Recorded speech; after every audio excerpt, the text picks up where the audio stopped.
Compté parmi les plus grandes fortunes du monde, M. Bill Gates et la fondation qui porte son nom sont très impliqués dans les actions humanitaires.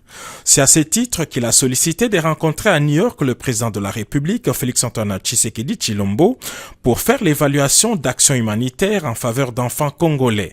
Mais d'abord, merci beaucoup, mais d'abord, il faut savoir que c'est Bill Gates qui avait demandé lui-même de rencontrer le chef de l'État. Donc c'est une demande qui est venue de la part de Bill Gates pour évaluer un petit peu la situation sanitaire dans notre pays, parce que comme vous savez, la fondation est très impliquée dans le système sanitaire mondial. Et particulièrement dans notre pays, la fondation lutte pour éradiquer un certain nombre de maladies, notamment la poliomyélite. La poliomyélite, vous savez, c'est cette maladie qui rend les enfants infirmes et qui reste malheureusement des adultes infirmes définitivement. Par rapport à la poliomyélite, avec le soutien de la fondation, on était en 2022 à 500 cas d'enfants qui sont devenus infirmes. En 2023, on est passé à 200 cas et cette année, on est à 22 cas.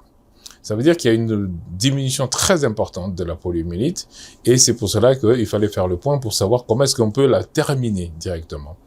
La deuxième chose, c'est que la vaccination de routine, vous savez, les vaccins que les enfants reçoivent tous les jours, notre pays, qui avait fait des gros efforts en 2019, encore vous vous rappelez, il y avait un gros forum avec la fondation et on venait d'arriver au pouvoir.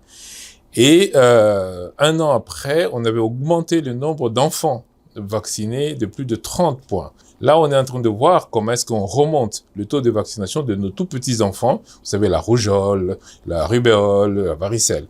Et donc, Bill est venu surtout parler de ça et voir un peu comment aussi aider dans Mpox actuellement, parce que Mpox, vous savez, c'est cette épidémie qui est en cours.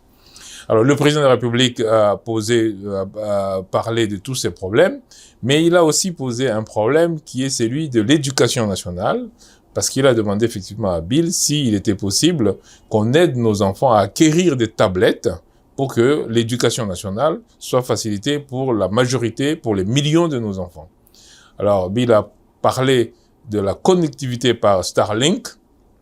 Donc, il va travailler éventuellement pour aider la RDC à avoir une connectivité Internet par Starlink, ce qui pourrait donc ensuite permettre que les tablettes puissent permettre effectivement que les enseignants puissent enseigner même à distance à nos enfants. Monsieur Bill Gates a aussi pris l'engagement d'appuyer les secteurs de l'agriculture de la République démocratique du Congo, pays qu'il souhaite visiter au cours de l'année 2025.